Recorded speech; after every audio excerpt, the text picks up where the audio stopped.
Prinsip kerja kromatografi lapis tipis. Ah, bentar.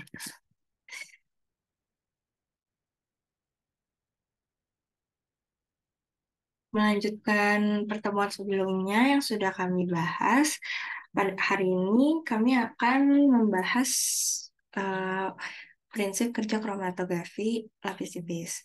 Pada proses pemisahan dengan kromatografi lapis tipis terjadi hubungan kesetimbangan antara fase diam dan fase gerak, di mana ada interaksi antara permukaan fase diam dengan gugus fungsi senyawa organik yang akan diidentifikasi yang telah berinteraksi dengan fase geraknya. Kesetimbangan ini dipengaruhi oleh tiga faktor, yaitu kepolaran fase diam, kepolaran fase gerak, serta kepolaran dan ukuran molekul.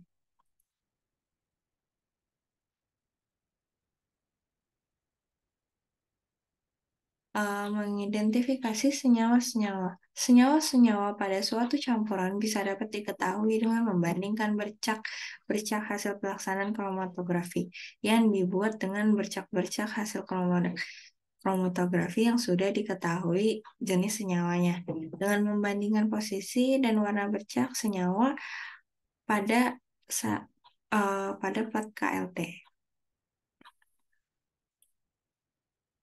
Faktor yang mempengaruhi gerak noda dalam KLT: struktur kimia dari senyawa yang sedang dipisahkan, sifat dari penyerap dan derajat aktivitasnya, tebal dan kerataan dari lapisan penyerap mempengaruhi kecepatan aliran pelarut. Pelarut dan derajat kemurniannya, fase gerak, dan pembanding yang dipakai harus betul-betul diperhatikan. Suhu pemisahan-pemisahan sebaiknya dikerjakan pada suhu tetap, keseimbangan atau kejenuhan pelarut.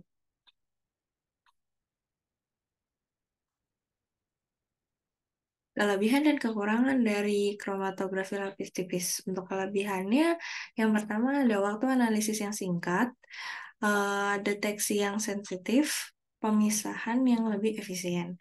Kekurangannya adalah biayanya lebih tinggi, persiapannya yang lebih rumit.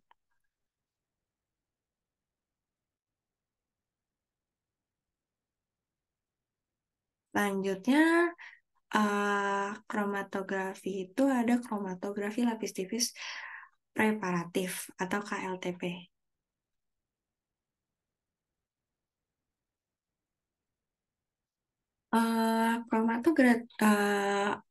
Kromatografi lapis tipis preparatif menggunakan alat yang sederhana dengan komponen sampel yang sedikit. Pemurnian digunakan untuk pemurnian senyawa, ketebalan adsorbennya 0,5 sampai 2 mm. Jumlah sampel sedikit, gram per miligram.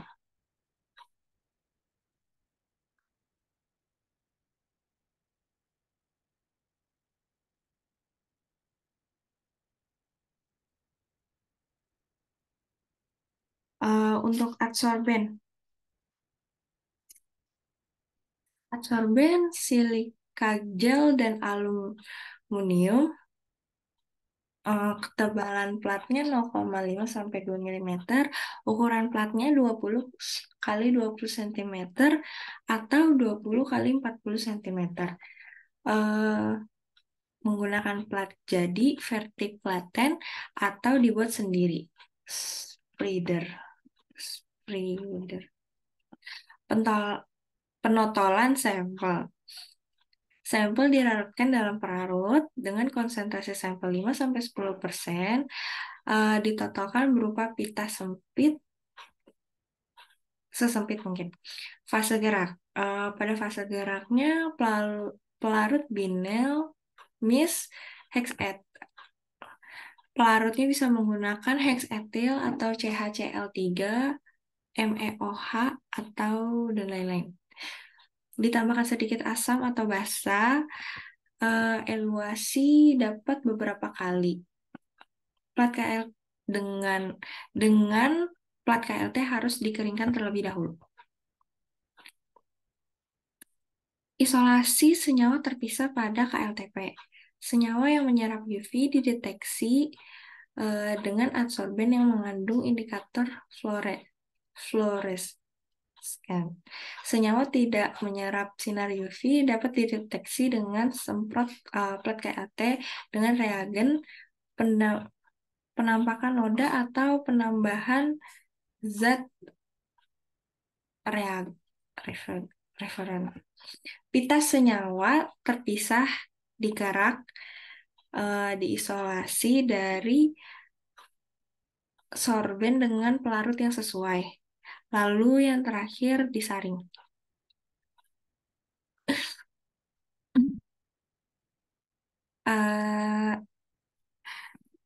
Terdapatnya impurities.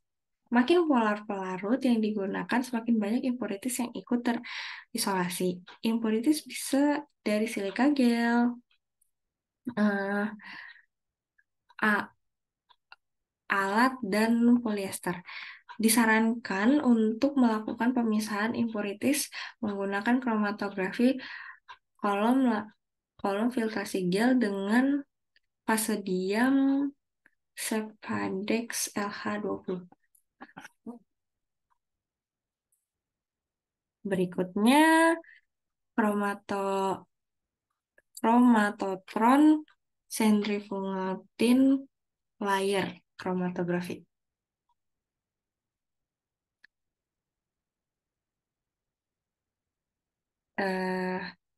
Ini merupakan prosesnya. Di skip aja sih.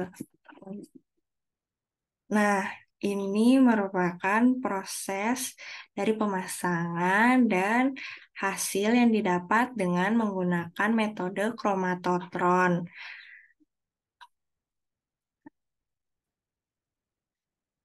Kelebihan dari kromatotron adalah cara kerjanya sederhana, tidak perlu mengerok pita, terus pemakaian pelarut tidak boros, dapat diregenerasi, penotalan cuplikan mudah, perolehan senyawa yang dipisah lebih besar dari KLT preparatif. Kekurangannya adalah fase diam yang dapat dipilih terbatas. Saat penggumpalan sampel memungkinkan tercemari. Cara pendeteksi terbatas.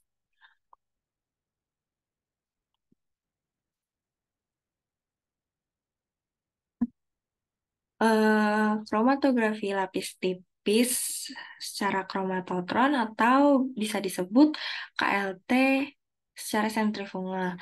Dibuat untuk mengatasi kelemahan metode KLT preparatif. Alat KLT sentrifugal yang ada di pasaran diproduksi oleh dua pabrik terkenal. Yang pertama itu ada Hitachi CLC5 Centrifugal Chromatograph, di mana campuran sorben dengan solvent dapat dituang di antara dua plat horizontal dengan diameter 30 cm. Sisa solvent dihilangkan dengan proses sentrifugal. Larutan sampel dimuat dalam lapisan-lapisan sorben. Kemudian dielusi dengan fase gerak. Yang kedua itu ada kromatotron. Lapisan sorben maksimal 4 mm, sedangkan CLC 5 dapat dibuat tebal.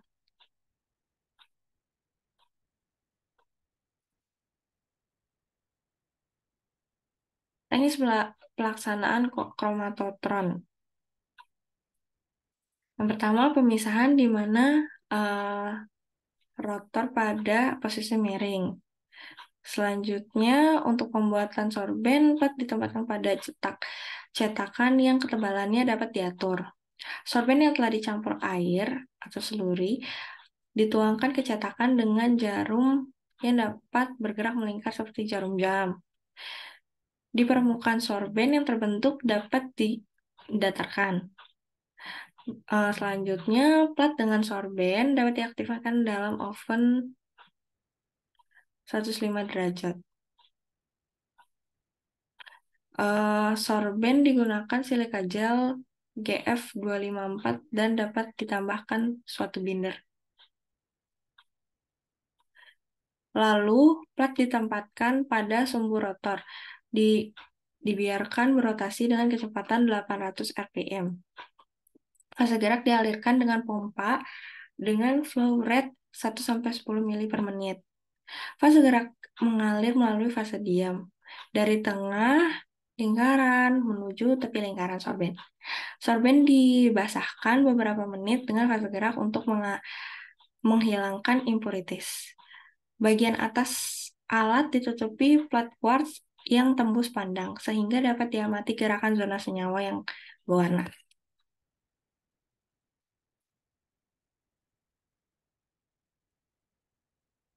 Kemudian tentang KLT densitometer, di sini tuh ada gambar-gambar alat KLT densitometer. Yang gambar A itu dia aplikatornya. Di aplikatornya itu ada 3, ada yang manual, semi otomatis, sama otomatis. Yang digambar ini itu dia semi otomatis. Kalau yang manual itu masih masukinnya pakai pipet mikromolekul atau enggak pipa kapiler gitu. Yang di B ini gambar scanner sama komputernya, yang C itu dia sinar UV-nya. Kemudian KLT densitometer itu merupakan metode analisis instrumental berdasarkan dengan interaksi radiasi elektromagnetik dengan analit yang merupakan noda pada KLT. Alatnya itu dilengkapi dengan spektrofotometer dengan panjang gelombang 200 sampai 700 nanometer. Ujinya itu bisa dilakukan dengan uji kualitatif sama uji kuantitatif dengan sistem absorb sinar atau emisi sinar. Thin layer chromatograph scanner itu populer dengan nama densitometer. Kalau menggunakan analis kuantitatif itu dia analit-analit dengan kadar sangat kecil yang merupakan hasil pemisahan dengan KLT. Korelasi kadar analit pada noda kromatogram yang dirajah terhadap area tidak menunjukkan garis lurus, tetapi garis lengkung mendekati parabola. Cara kerjanya itu lempeng yang digunakan untuk pemisahan diuji dulu kedudukannya setiap bercak pada sumbu X dan Y agar sinarnya itu dapat mengenai pusat bercak. Kemudian panjang gelombang deprogram agar terjadi serapan semakin maksimum. Bila belum diketahui itu harus di scanning lebih dahulu. Perhitungan luas atau tinggi puncak otomatis oleh alat.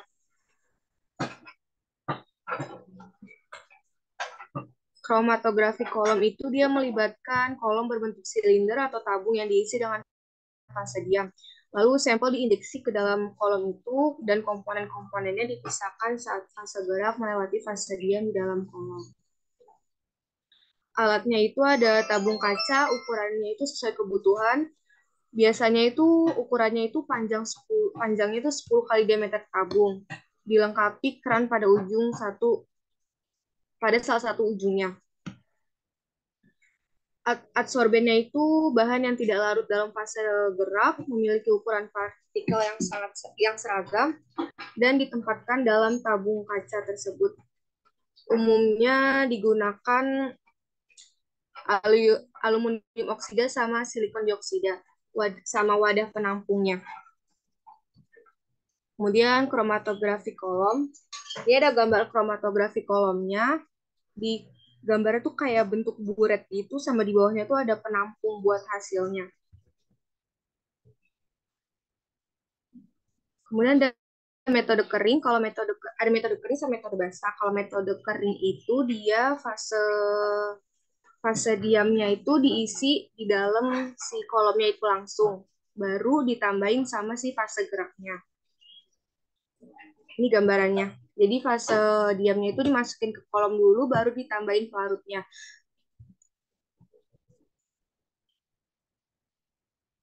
Sampelnya dilarutkan dengan sedikit pelarut, kemudian ditambahkan sejumlah bubuk silika, membentuk pita sepanjang 1-3 cm pada kolom, kemudian dicampurkan hingga pelarut menguap dan hanya tersisa bubuk kering yang telah mengandung bahan uji.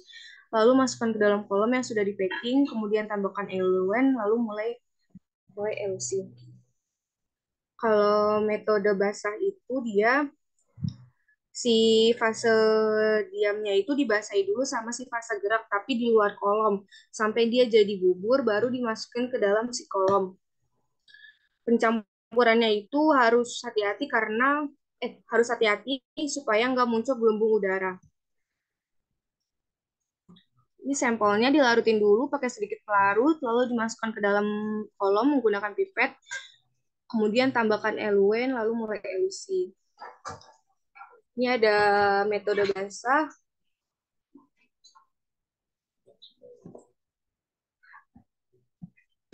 Bubur yang dimasukkan secara hati-hati pada kolom supaya tidak ada gelembung udara. Setelah kolom selesai dikemas, si kolomnya ini tuh jangan, si fase diamnya ini tuh jangan sampai dia kering. Supaya tidak terbentuk gelembung udara, patahan pada kolom, dan bentuk kolom tidak rata yang mengakibatkan pemisahan komponen tidak baik. Kromatografi kolom terbuka itu melibatkan penggunaan kolom terbuka yang memungkinkan fase gerak untuk mengalir secara terbuka melalui kolom. Sampel diinjeksi ke dalam kolom, kemudian komponen-komponennya dipisahkan saat fase gerak itu melintas fase diam di dalam kolom. Ini ada gambar kromatografi kolom terbuka, yang di atasnya itu ada fase gerak, sama di bawahnya itu ada fase diamnya. Kromatografi kolom terbuka itu termasuk ke dalam kromatografi cair preparatif. Kolomnya itu dia bentuknya mirip buret, dibuat dari bahan gelas, polimer atau logam. Ukurannya itu bervariasi, diameter sama panjangnya, minimal panjangnya itu 10 kali diameternya. Fase diamnya itu perbandingan antara fase diam sama sampelnya itu 30:1, dapat ditingkatkan menjadi 50:1. Untuk ukuran partikelnya itu 63 sampai 250 mikrometer. Kurang dari 63 mikrometer itu fase gerak perlu ditekan atau dihisap. Biasa digunakan itu silika gel atau aluminia, fase gerak itu eluen atau solvent. Prinsip kerja kromatografi kolom didasarkan pada absorpsi komponen campuran dengan afinitas berbeda terhadap permukaan fase diam. Adsorben bertindak sebagai fase diam dan fase gerak adalah cairan yang mengalir membawa komponen campuran sepanjang kolom. Sampel yang mempunyai afinitas besar terhadap absorben akan secara selektif tertahan dan afinitasnya paling kecil akan mengikuti aliran pelarut. Kelebihan dan kekurangannya itu, untuk kelebihannya dia itu sirkulasinya baik, memiliki sirkulasi fase gerak yang lebih baik, memungkinkan proses pemisahan yang lebih efisien. Kemudian perawatannya mudah, dia gampang untuk dibersihkan dan memelihara kolomnya itu karena terbuka. Untuk kekurangannya, resiko kontaminasinya lebih tinggi, rentan terhadap kontaminasi dari lingkungan eksternal, sehingga memerlukan kontrol yang ketat terhadap kondisi operasional. Kemudian ada kromatografi kolom tertutup. KCKT itu dikembangkan dari kromatografi kolom terbuka untuk menjawab kekurangan tersebut. Alatnya itu ada injektor. Injektor itu sistem pemasukan sampel loop, dan robotik injektor. Kemudian ada pompa. Waktu analisisnya singkat, pengulangan atau presisinya baik. Kolomnya itu terbuat dari baja, packingnya kompak, partikel sangat kecil, tekanan dapat dibuat besar. Hasil pemisahannya pun baik dia. Detektornya itu semua zat dapat diamati, tidak harus berwarna. Integratornya dilengkapi dengan komputer. Komputernya itu dia mudah menghitung kadar sehingga disebut kinerja tinggi. Implementasinya itu kromatografi cair kinerja tinggi sama kromatografi gas. Kemudian ada kelebihan dan kekurangannya juga. Untuk kelebihannya itu resiko kontaminasinya rendah. Kondisi kedap udara meminimalkan risiko kontaminasi dari lingkungan eksternal, sehingga dia cocok buat analisis yang memerlukan kebersihan tinggi. Lalu ada kontrolnya yang lebih baik, memberikan kontrol yang lebih baik terhadap aliran fase gerak dan kondisi operasional. Kekurangannya itu ada biayanya dia lebih tinggi, karena kromatografi kolom tertutup seringkali memerlukan investasi yang lebih besar dalam hal peralatan dan biaya operasional.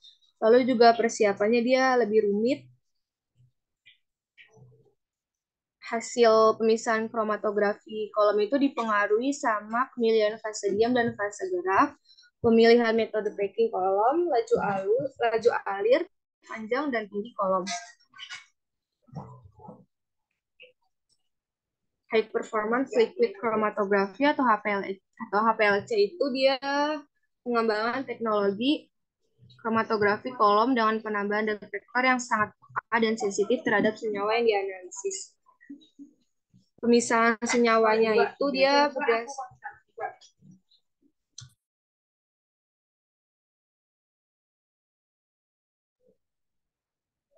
pemisahan komponen senyawanya itu dia berdasarkan pepolarannya. Setiap komponen yang keluar terdeteksi detektor kromatogram. Jenis HPLC itu berdasarkan fase diam dan fase geraknya itu ada fase normal sama fase terbalik. Yang mempengaruhinya itu adalah laju alir fase gerak, tekanan, jenis fase gerak, sama parameter kolom.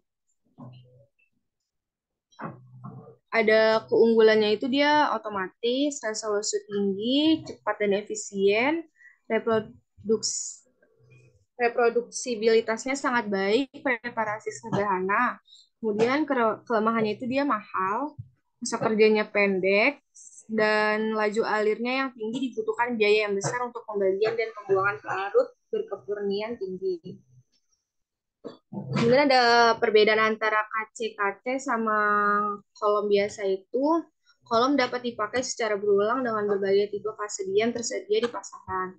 Kemudian dia membutuhkan jumlah analit yang diuji itu sedikit.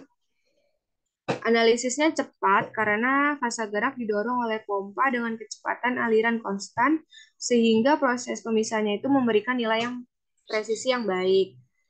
Analisisnya itu cepat, dia dapat melakukan analisis kurang dari 30 menit dan beberapa senyawa dalam campuran.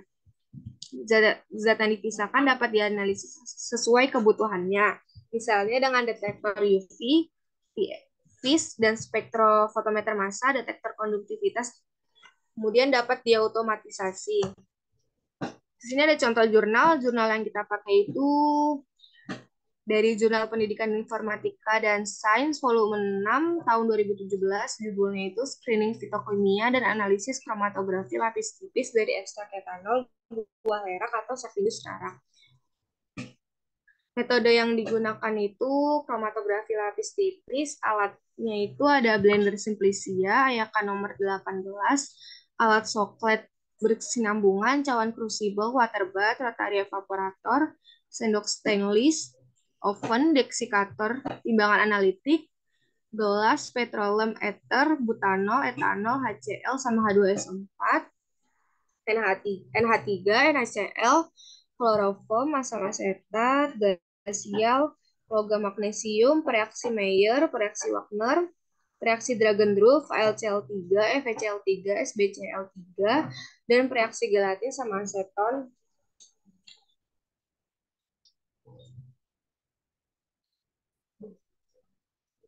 Dia itu fase diam yang digunakan itu silika gel, sama fase geraknya itu ada etil asetat, metanol, dan air dengan perbandingan 77:13 dan banding 10.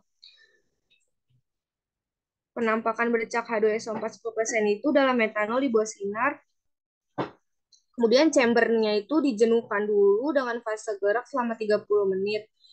Dan ekstrak yang digunakan itu, ekstrak etanol buah lerak yang digunakan itu 3 gram dilarutin dalam 100 ml etanol. Kemudian larutan ekstraknya itu ditotol ke plat KLT silika gel GF254. Setelah ditotolkan, dia plat KLT-nya dimasukkan ke dalam chamber yang telah jenuh dengan fase gerak, kemudian dielusi sampai tanda batas. Setelah dielusi itu, plat KLT-nya dikeringkan, lalu diamati dengan sinar UV dengan panjang gelombang yang digunakan itu 254 nanometer dan 366.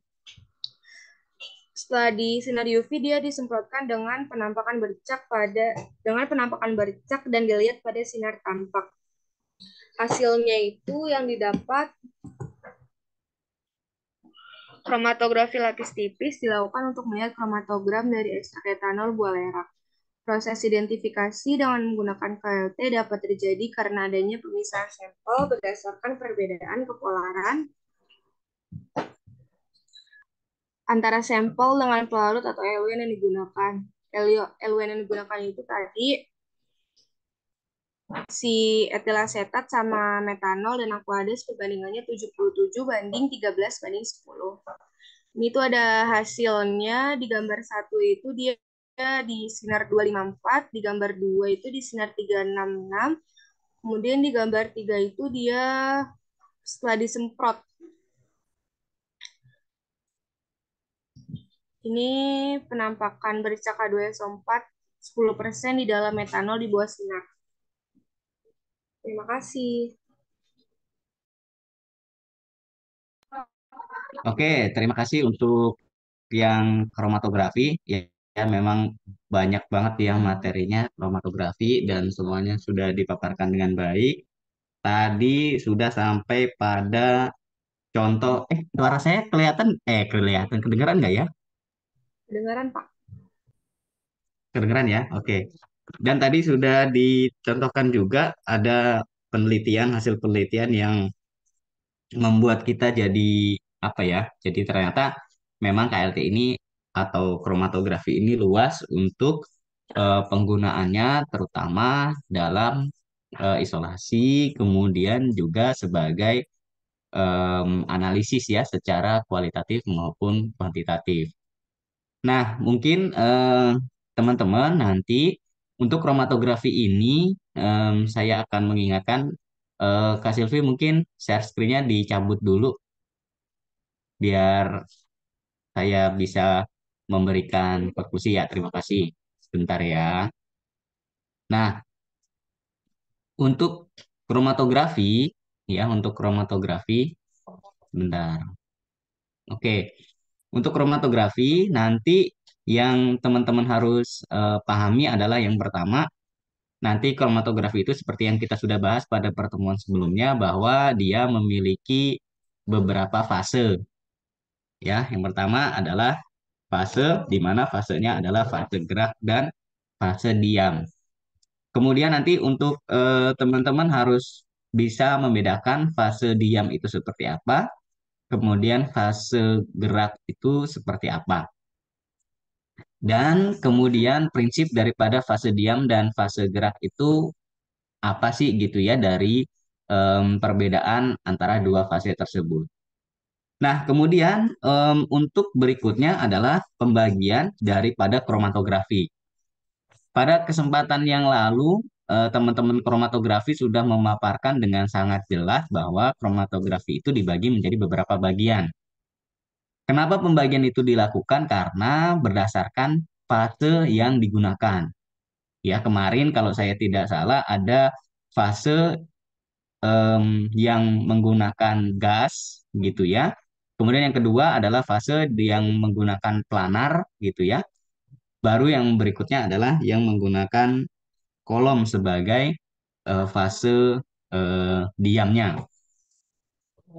Nah, kemudian pembagian fase ini ya nanti mungkin teman-teman bisa simpulkan dalam bagan atau dalam kesimpulan yang lebih sederhana sehingga nanti kita bisa tahu bahwa untuk kromatografi ini misalnya kromatografi gas ya sesuai dengan namanya berarti dia menggunakan gas sebagai fase geraknya. Kemudian yang kedua untuk yang planar ya planar itu artinya kromatografi yang dilakukan secara mendatar. Nah, yang mendatar ini kemarin sudah disampaikan bahwa ada dua, ada kromatografi kertas dan kromatografi lapis tipis. Kromatografi kertas dan kromatografi lapis tipis ini pada dasarnya adalah kromatografi planar dengan menggunakan bahan yang datar yang digunakan sebagai penyangga ya terutama untuk yang fase diamnya. Kemudian baru berikutnya adalah kromatografi kolom. Kromatografi kolom ini menggunakan kolom sebagai fase diamnya dan kemudian fase gerak sebagai apa namanya? Sebagai eh, yang cairan gitu ya, tapi juga ada juga yang menggunakan cair dan cair. Oke. Nah, berikutnya yang ketiga mungkin kita bisa apa namanya? Kita bisa lihat adalah sistem ya, sistem dari pada kromatografi itu. Sistem daripada kromatografi yang kita maksudkan adalah jika misalkan di sini adalah kromatografi planar gitu ya, yang datar ya, misalnya yang datar, ini ada batas atas, ada batas bawah. Ada yang disebut dengan kromatografi yang ascending, ya. Kemudian ada juga yang disebut dengan kromatografi descending. Kemudian ada juga kromatografi yang menggunakan sistem atau metode sirkular.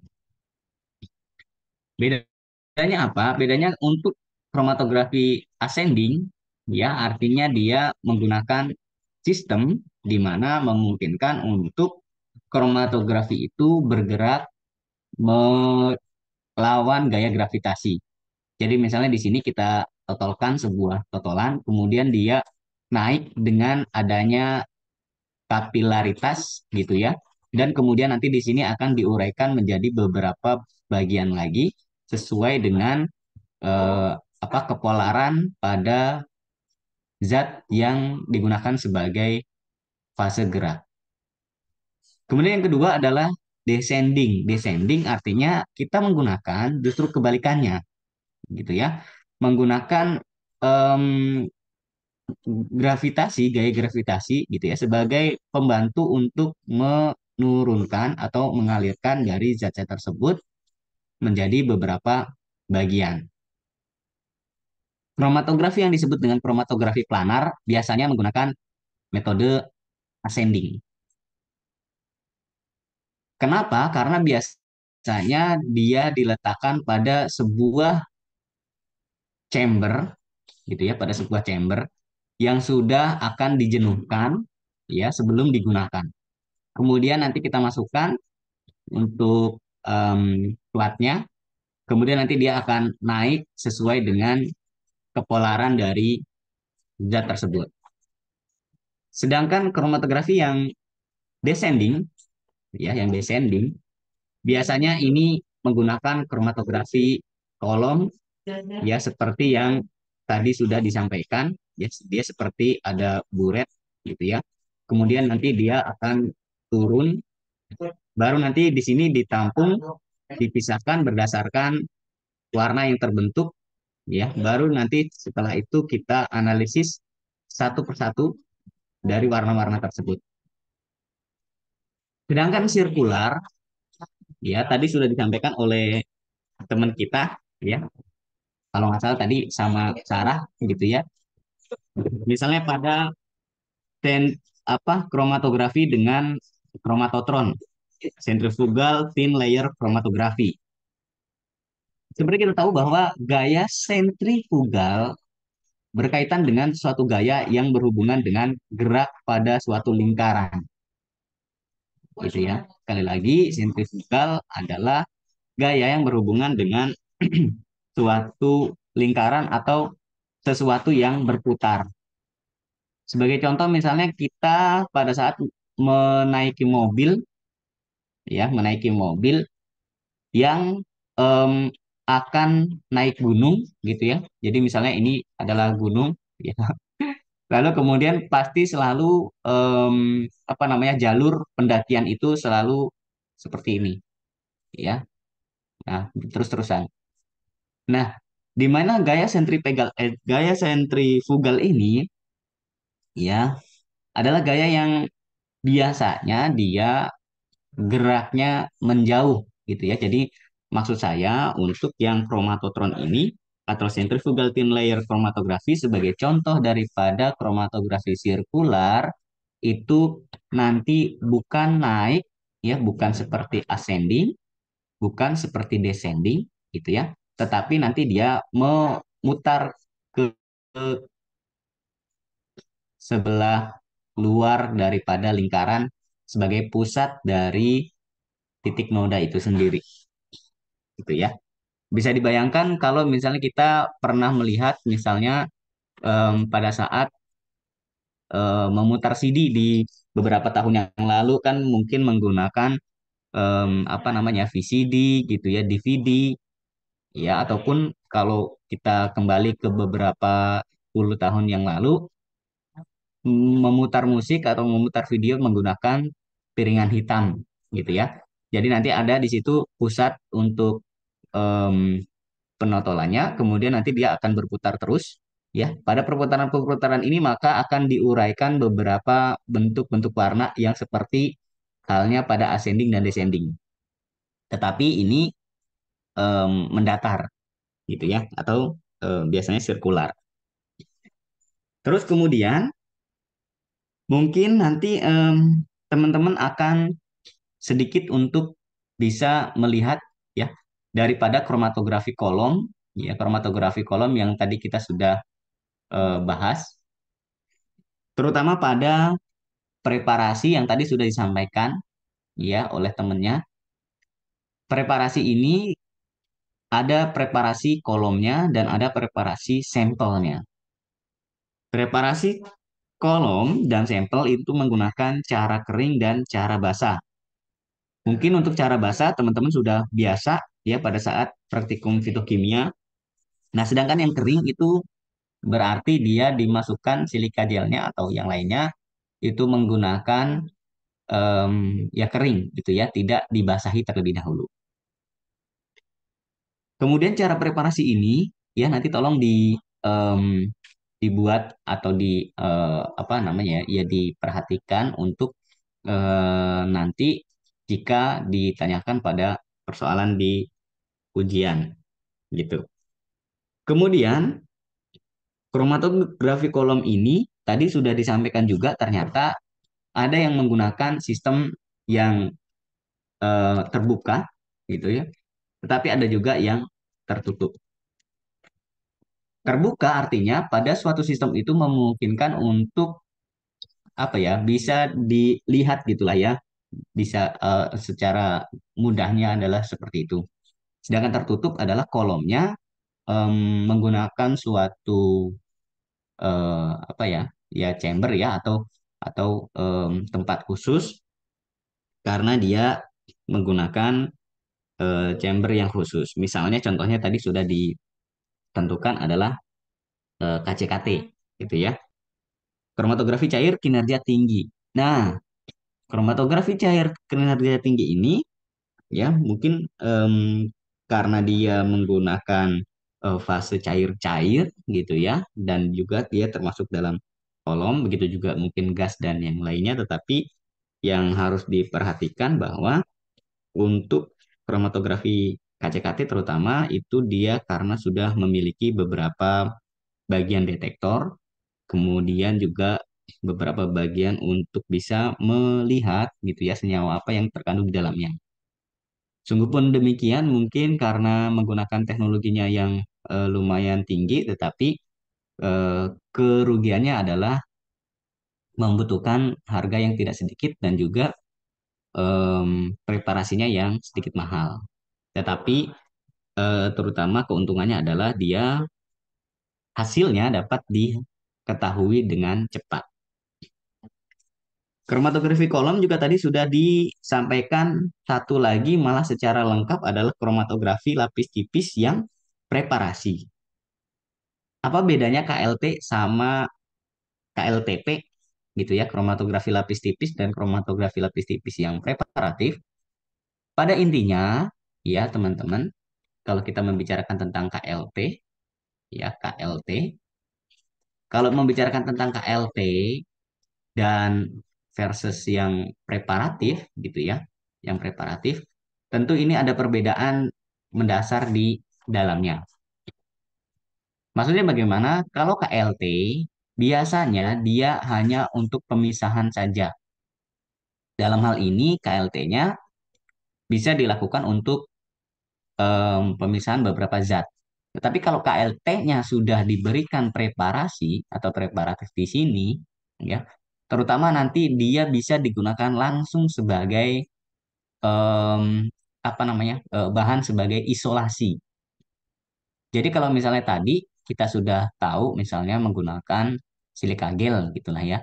Nanti kalau yang preparatif ini kromatografi lapis tipis yang preparatif ini zat-zat yang termasuk di sini misalnya yang sudah terbentuk warna-warna ini nanti kemudian nanti ini bisa dikerok kemudian nanti diekstraksi kembali lalu nanti bisa dianalisis ya yang kemudian bisa dianalisis sebagai em, apa namanya sebagai suatu zat yang digunakan untuk isolasi. ya. Jadi itulah perbedaan antara KLT dan KLTP. Oke, ya mungkin itu yang em, bisa saya tambahkan untuk kromatografi, ya. Saya rasa untuk kromatografi bisa kita sudahi sampai di sini. Nanti untuk pertemuan berikutnya bisa dilanjutkan dengan spektro spektroskopi ya kalau saya tidak salah. Oke. Sampai di sini mungkin ada yang ingin didiskusikan?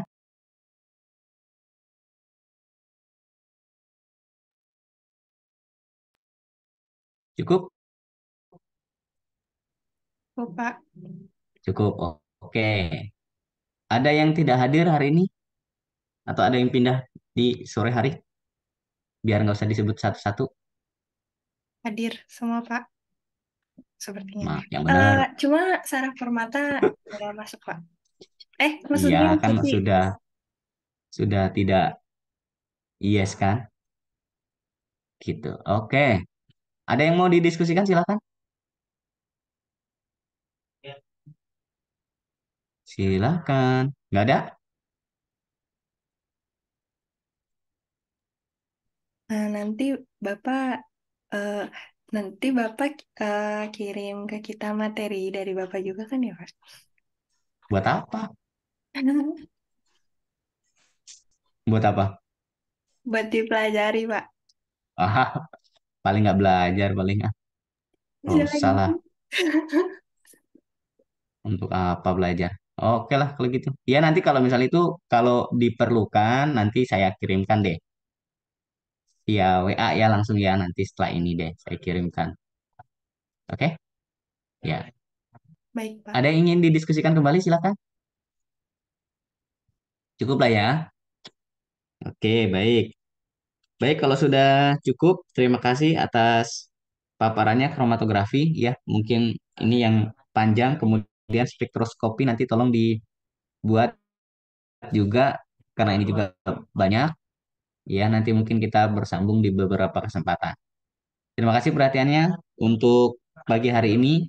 Ya, kalau yang em, mau bekerja silahkan bekerja. Kalau yang bertugas, mudah-mudahan tugasnya segera lancar. Oke, terima kasih. Saya Liv. Selamat pagi semuanya. Si Bapak. Pagi, Pak. Terima kasih.